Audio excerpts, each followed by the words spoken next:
شوفك بيات مفيدة بيجي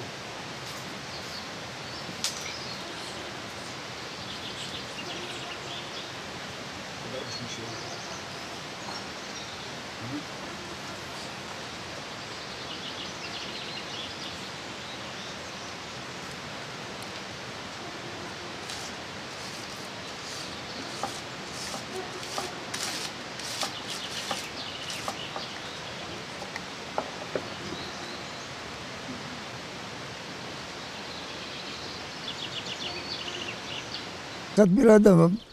Haftada bir sefer beni sırtından şu kadar yolu sırtına getiriyorlar. Biz bunu yolumuza, hakkımızı istiyoruz.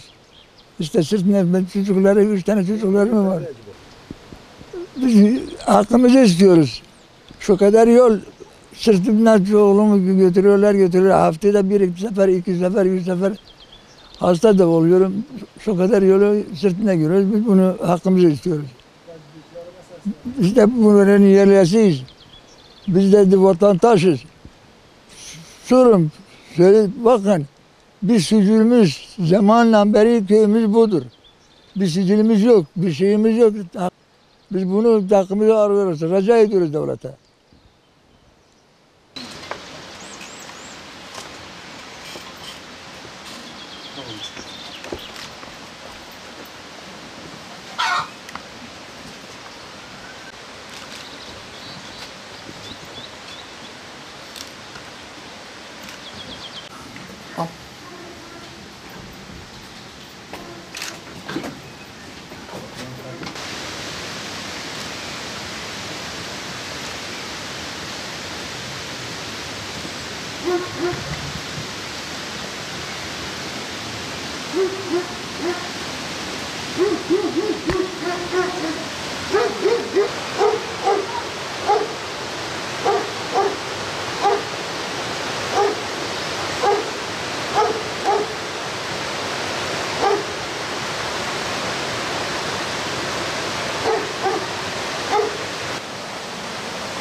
Git abi.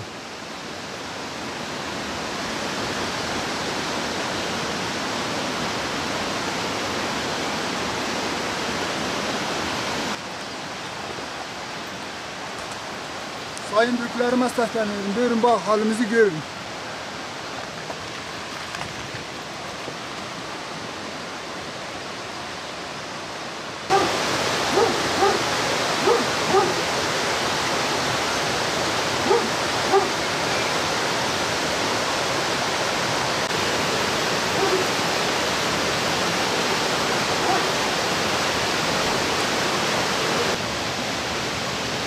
Daha fazla haber.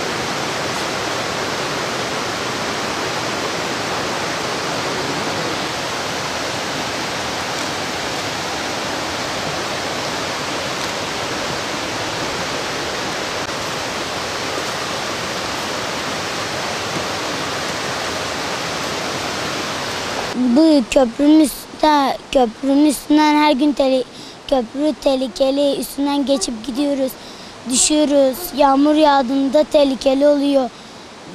İki yol metrelik uzun Gidip gelemiyoruz, düşüyoruz. Bacağımızı kırıyoruz. Devlet büyüklerimizden istiyoruz ki bu köprüyü ve yolu yapmasını istiyoruz. Her gün bu köprünün üstünden okula gidip geliyoruz. Bacağımızı kırıyoruz. Düşüyoruz. Sel geliyor. Hayvanlarımızı falan götürüyor. Yağmurlar falan yağıyor. Sel falan yağıyor. Altında kalıyoruz.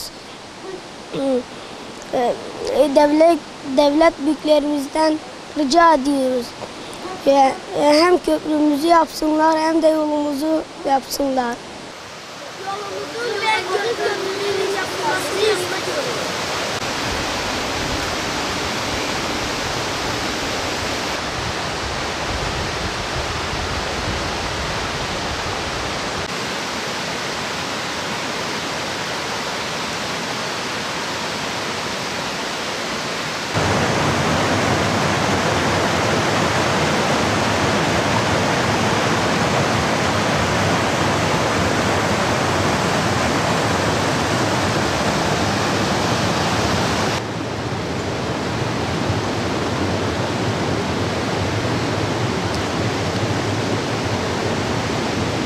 Sayın büyüklerime sesleniyorum.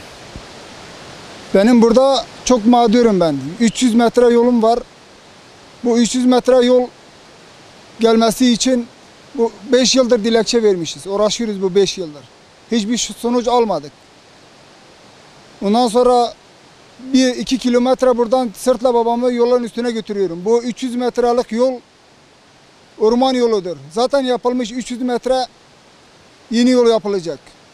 Mahalle yoludur. Şu anda 10 hane köyde mağduruz. Bu 10 haneyi arazileri hepsi suyu hepsi o dereden geliyor. Yön geliyor. O yönden mahalleye geçiyor. Hem yol istiyoruz hem su istiyoruz. Sayın büyüklerime sesleniyorum. Rica ediyorum. Gelin köye misafirimize gelin. Halimizi görün. Her zaman hazırız, bekliyoruz. Ama hiçbir sonuç almadık bu 5 yıldır. Önce sel kalktı. Daha önce 2006'da sel kalktı. 200 tane hayvanlarım sel götürdü. Motki'de zaten bellidir. Başvuru yapmışız tarımda.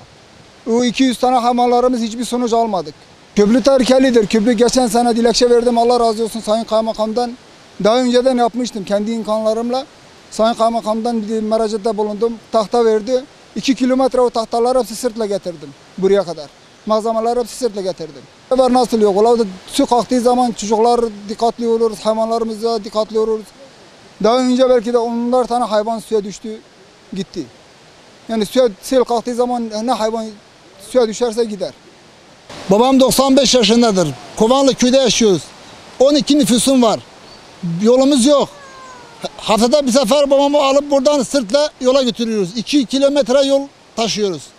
Bir 300 metrelik bir yolumuz var. Bir yolumuz olsaydı bu mağdura düşmezdik. Yetkililere sesleniyorum.